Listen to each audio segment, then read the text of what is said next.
Assalamualaikum warahmatullahi wabarakatuh. Perkenalkan, nama saya Muhammad Fahri Al-Fauzi dari kelas 11 IPA. Di sini saya akan menjelaskan tentang sel hewan dan sel tumbuhan. Pertama, saya akan menjelaskan sel tumbuhan terlebih dahulu. Sel tumbuhan adalah sel yang menyusun fungsi kerja dari sebuah fungsi kehidupan tumbuhan. Peran sel tumbuhan adalah memulai pertumbuhan awal, menyerap makanan hingga menghasilkan buah.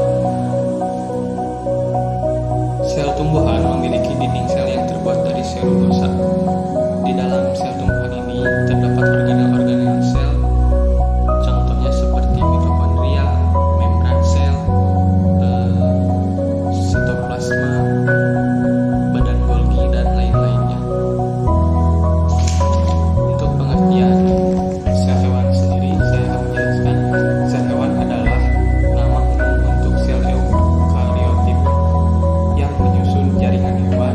Sel hewan berbeda dari sel eukariotik lain seperti sel tumbuhan karena mereka tidak memiliki dinding sel dan kloroplas, dan biasanya mereka memiliki vakuola yang lebih kecil, bahkan tidak ada. Ya, untuk contoh replika dari sel hewan maupun sel tumbuhan, kita bisa lihat di sini. Ya, mungkin ini replika yang saya buat berupa gambar. Nanti saya akan jelaskan semua yang ada di sini. Baik, di sini saya akan menjelaskan sel tumbuhan, lebih tepatnya adalah fungsi-fungsi dari organel sel. Ini kompleks Golgi. Kompleks Golgi ini berfungsi melepaskan sekresi pada permukaan sel dan membantu proses pembentukan dinding sel tumbuhan. Lalu di sini ada dinding sel.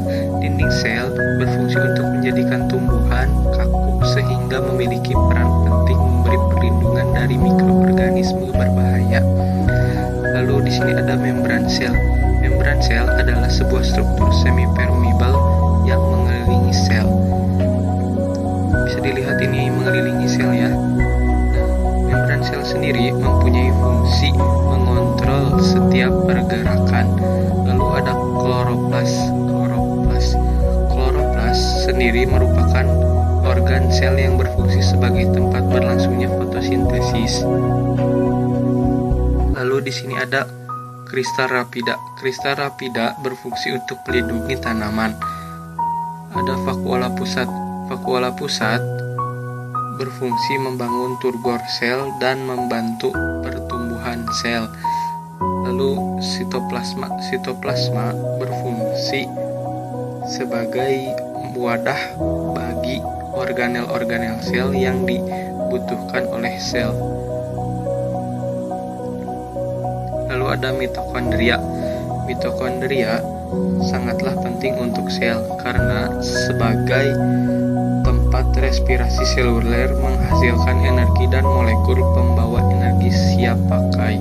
Lalu ada amiloplas. Amiloplas berfungsi sebagai tempat menyimpan pati dalam stroma sel. Lalu ada ini namanya retikul. Saya lanjutkan. Ini adalah retikulum endoplasma kasar, berfungsi sebagai tempat sintesis protein. Lalu ada nukleus. Nukleus berfungsi sebagai mengatur aktivitas sel. Lalu ada retikulum endoplasma halus, berfungsi sebagai alat transportasi zat pada sel. Dan terakhir ini ada ribosom. Ribosom berfungsi sebagai untuk menerjemahkan mRNA yang akan berubah menjadi protein. Dan ini sekian penjelasan dari saya mengenai fungsi-fungsi dari organel sel pada sel tumbuhan. Terima kasih. Baik, kalau tadi saya menjelaskan tentang sel tumbuhan, dan sekarang saya akan menjelaskan tentang sel hewan, lebih tepatnya fungsi-fungsi dari organel sel yang ada pada sel hewan.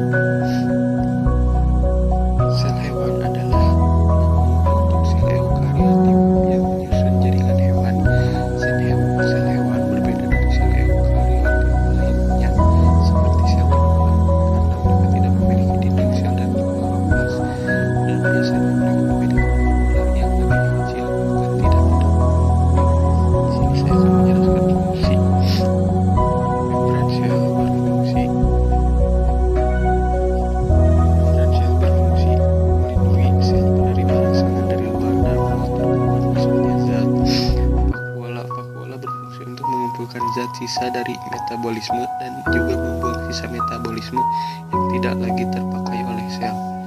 Lisosom berfungsi untuk mengoptimalkan pencernaan. Nukleus berfungsi untuk mengatur aktivitas sel. Ribosom berfungsi untuk menerjemahkan mRNA yang akan berubah menjadi protein.